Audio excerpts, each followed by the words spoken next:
Hello, hello, hello. Today we're going to be talking about how to build rapport through a little thing called mirroring. Let's get this show on the road.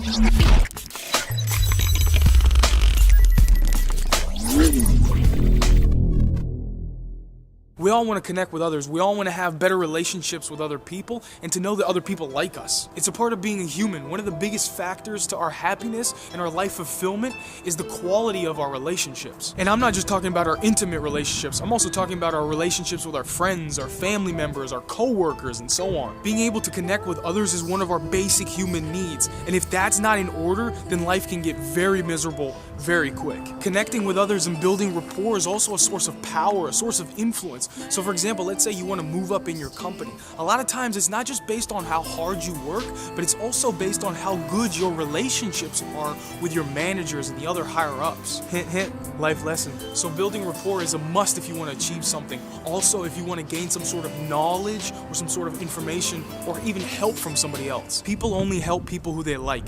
Keep that in mind. Well, the problem with this is that the majority of us are only able to build rapport with those who are like us. That's why people who hang out together tend to act and look the same, because they are. This sort of thing is everywhere, but it's really easy to see in like middle schools and high schools where there's different cliques, where people only hang out and talk to those people who are in the same clique as them. But if you want to gain influence and reach your goals, then you have to be able to connect with all people. Now pay attention.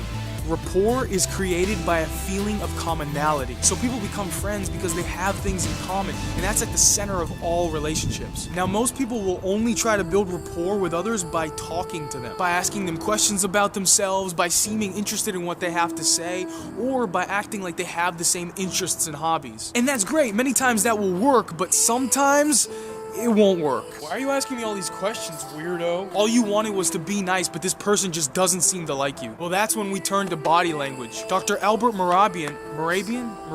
I'm not sure how to pronounce his name, but he's the author of Silent Messages, and he conducted several experiments on nonverbal behavior. And what he found has been coined as the 7-8-35% rule. This rule states that 7% of communication is based on words, 38% is based on vocal tonality, and then 55% is based on nonverbal cues or body language. So the majority of communication is based on facial expressions and body language, which also means that the biggest influence to building rapport are the nonverbals, which is why we incorporate mirroring. So like I said earlier, people who hang out together tend to look and act the same. This is mirroring. When we like someone and they like us, then we'll start to unconsciously copy one another. Don't believe me? Just look around. And this is all rooted in our history. Think back to hunter-gatherer times when we all lived in groups and relied on one another for survival. If you weren't a part of a group, then your chances of finding food, water, shelter, and ultimately surviving were very slim. So acting similarly and talking like the people around us was a survival technique, a way to build trust with those around us so that they would like us and allow us to stay in the group. Mirroring helped us create positive feelings in others, made us more persuasive and even more charismatic. If you didn't do this and ended up having bad relations with people, then you risked the chance of being ostracized, and that could be your demise. This tactic has stayed with us all the way until the present day, and it's something that we do unconsciously. However, we can consciously choose to use mirroring in order to build rapport. So how can we mirror other people? Well, for example, you can match the way that someone is standing.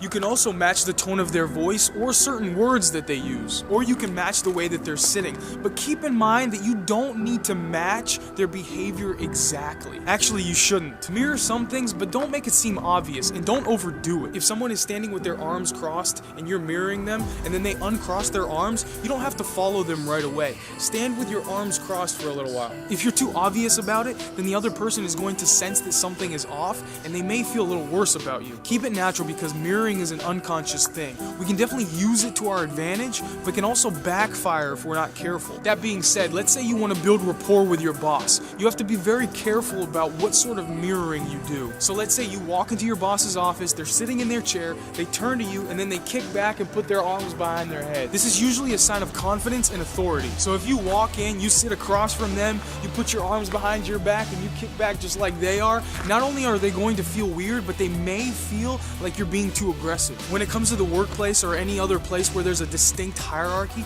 be careful with what sort of behaviors you mirror with your managers and your higher-ups. The vast majority of studies have continued to show that we can use mirroring to help build rapport with others, helping us create a positive feeling and making us more persuasive and charismatic. However, there have also been studies that have shown the opposite, which is why you need to be very careful with this powerful tool. Nothing is foolproof. Nothing works 100% of the time, every time. The world isn't like that, but mirroring can definitely give us an advantage to build rapport when simply talking and asking questions isn't enough. Ladies and gentlemen, thank you for your time. Thanks for watching the video, and I hope you got something out of it. And as always, hit like and subscribe, and I'll see you guys next time.